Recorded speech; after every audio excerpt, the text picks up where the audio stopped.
Olá, bando de curiosos que visitam o canto da raposa. Eu estou aqui com mais um vídeo e bom, antes de seguir pro tema do vídeo, uma leve explicação do porquê que faltaram, no caso, dois vídeos essa semana. E a resposta é simples, bateu uma preguiça tremenda e eu tava sem assunto. Eu pretendo completar a semana dessa vez, porque eu, se não me engano, acho que já é a segunda ou a terceira vez que estou fazendo um vídeo assim, mas bom, um vídeo assim no caso no sentido de retratando por que faltou. Mas bom, bora lá, né? Indo pro tema do vídeo. Eu tenho certeza que boa parte, quer dizer, é engraçado eu falando como se muita gente fosse assistir. Mas bom, eu tenho certeza que há uma boa chance de você que está aí me assistindo atrás da tela já ter se deparado com a pergunta de como seria se vivesse dentro de um videogame. Provavelmente isso aconteceu se você não costuma tanto assim jogar jogos de terror. Porque se você costuma jogar jogos de terror, você provavelmente não faz muito essa pergunta. Porque com certeza sua vida seria um belo inferno, né? E isso também vale para jogos de sobrevivência, obviamente, né? Mas é engraçado que poucas pessoas se perguntam de será que a gente já não está em um jogo? Eu sei, essa pergunta pode parecer um pouco besta, um pouco idiota, de como assim eu estou em um jogo, sendo que eu estou aqui, eu estou sentindo, eu jogo outros jogos, uma coisa assim. E bom, um jogo, tecnicamente falando, é nada mais nada menos que uma simulação. E podem existir infinitas simulações, até simulações dentro do próprio jogo, como por exemplo minigames, ou seja, jogos dentro de jogos, simulações dentro de simulações. E a pergunta acaba sendo simples: existe, podem existir infinitas simulações, mas só existe uma realidade. Então é só fazer uma conta de lógica básica.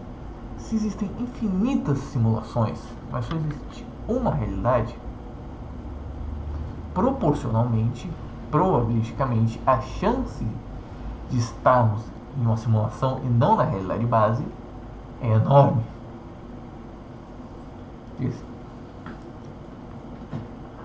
Porque da mesma forma que nós pensamos que a nossa realidade é a realidade base, personagens de jogos também acreditam nisso. Por exemplo, personagens de God of War, de GTA, até os de Pokémon acreditam que estão na realidade base. Sendo que na verdade nós sabemos que são apenas simulações, simulações que nós criamos. É engraçado que se você for em vários jogos, existem simulações dentro dessas simulações. Ou seja, existem desenhos aleatórios colocados dentro dessas simulações para passar basicamente como um GIF em alguma TV. Ou existem até mesmo jogos, como eu falei, o exemplo de mini-jogos, jogos dentro de jogos, que são basicamente simulações dentro de simulações, que provavelmente essas simulações dentro de simulações, para elas em si, elas seriam a realidade base. Então o ponto é, simulações podem criar simulações. Então o que impede que nós não somos uma simulação que está criando outras simulações? E sendo que na verdade cometendo o erro de pensar que nós somos a realidade base. E de novo, isso pode parecer loucura. Então, para fortalecer isso, eu vou comentar alguns exemplos de coisas que para nós só parece a realidade, mas que poderia ser facilmente explicado por uma lógica de jogo. Como, por exemplo, a superposição quântica. Eu não sei exatamente se é assim que fala, mas falando de uma forma mais mundana, o exemplo do gato, sabe? O gato de. Eu não vou conseguir lembrar o nome desse cara. Que é basicamente um experimento simples. O gato está dentro de uma caixa. Dentro de uma caixa tem todo um aparelho ligado a um pote de veneno. E esse aparelho está tudo dependendo de como uma partícula se comporta. Quer dizer, nem exatamente é uma partícula, porque em certos momentos ela pode se comportar como uma partícula, em certos momentos como uma onda. E se ela se comportar como uma partícula, o dispositivo liga e libera o veneno. Se se comportar como uma onda, o dispositivo não liga e o gato sobrevive. Só que a questão é, o gato ele não vai observar isso. Você não tem nenhum aparelho registrando isso para mostrar para você. E o que acontece é que, nesse exemplo, o gato está vivo e morto ao mesmo tempo. Porque nesse caso dessas partículas entre muitas aspas, né? Elas simplesmente estão em todas as formas ao mesmo tempo. Tanto em onda quanto em partícula. Ou seja, o que o dispositivo vai captar? Em teoria, os dois, só que não tem como ele executar os dois. E isso pode não parecer se ligar tanto assim com a lógica de jogo, só que para pensar uma coisa. Nas versões mais antigas de Resident Evil, ou até no próprio Minecraft, quando você colocar a renderização bem curta, fora do seu campo de visão, obviamente em lugares que você não explorou, no caso de Minecraft, ou até em lugares que você já explorou, existe alguma coisa, realmente existe alguma coisa fora daquilo ali? Não, não existe. Porque se existisse, no momento que carregasse o Minecraft, o computador de todo mundo iria explodir. Porque esse é até um dos maiores problemas de Minecraft, que é o fato que o mundo é tão grande, mas tão grande, que na hora de carregar, os computadores simplesmente não aguentam. Não importa se você tem um computador gamer ou computador da NASA, simplesmente tem uma hora que não aguenta, porque é muita coisa. Porque a proposta do jogo é ser um jogo mais mundo aberto possível. Só que o ponto é, isso só acontece se você explorar muito. Se você não explorar, até uma batata roda Minecraft. Ou seja, ele começa a gerar a partir do momento que você observa. A partir do momento que você tem aquilo gravado. Coincidentemente não acaba acontecendo. Não é exatamente a mesma coisa que acontece com esse exemplo do gato, em que a coisa só passa a existir depois que você observa. E se você não observar, aquela coisa simplesmente não existe. E tudo bem. Eu dei um exemplo, no caso de nesse caso de observação. Agora que tal outro exemplo? Que tal a velocidade máxima? Como exemplo de um jogo. Algo consegue se mover mais rápido que a própria velocidade em si do jogo, que a própria velocidade de processamento? Não. Nada no jogo, normalmente, sem uso, obviamente, de glitches, consegue se mover mais rápido que o jogo. Exatamente da mesma forma que nada consegue se mover mais rápido que a luz. Que, coincidentemente, se algo se movesse mais rápido que a luz, nós não conseguiríamos ver, ou seja, não conseguiria nem ser gerado. Então, que coincidência que a coisa mais rápida do mundo é a coisa que permite que nós enxergamos o mundo e que permite que nós captemos o mundo e que, na lógica de um jogo, permitiria que ele fosse gerado corretamente, né?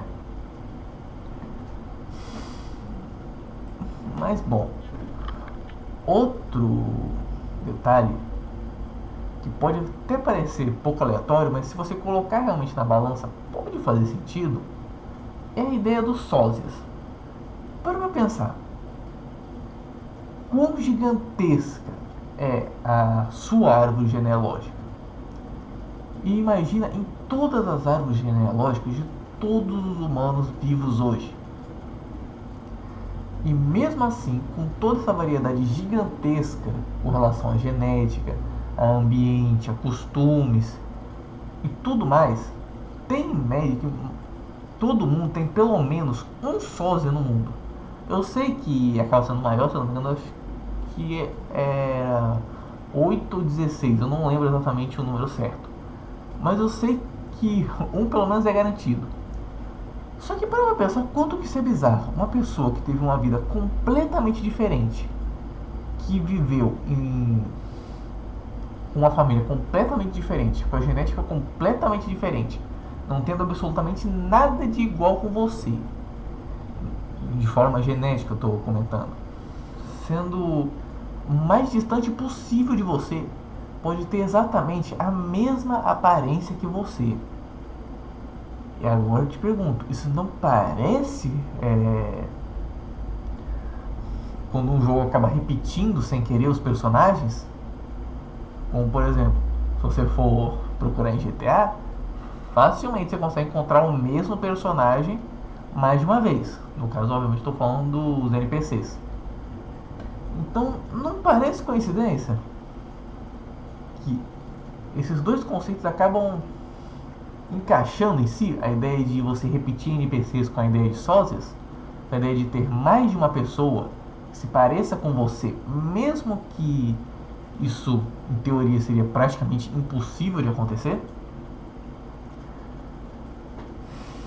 E bom, eu pelo menos gostaria de colocar o último ponto, que obviamente é falando de um ponto, né? Que é o Big Bang. Em teoria, uma explosão vinda a partir de um único ponto que gerou todo o universo. Agora, para pensar na lógica de um jogo. Em um jogo em que, no momento, obviamente, que você liga o jogo, tudo em teoria é gerado. Porque, tecnicamente falando, antes de você apertar o play, o seu jogo em si não existe.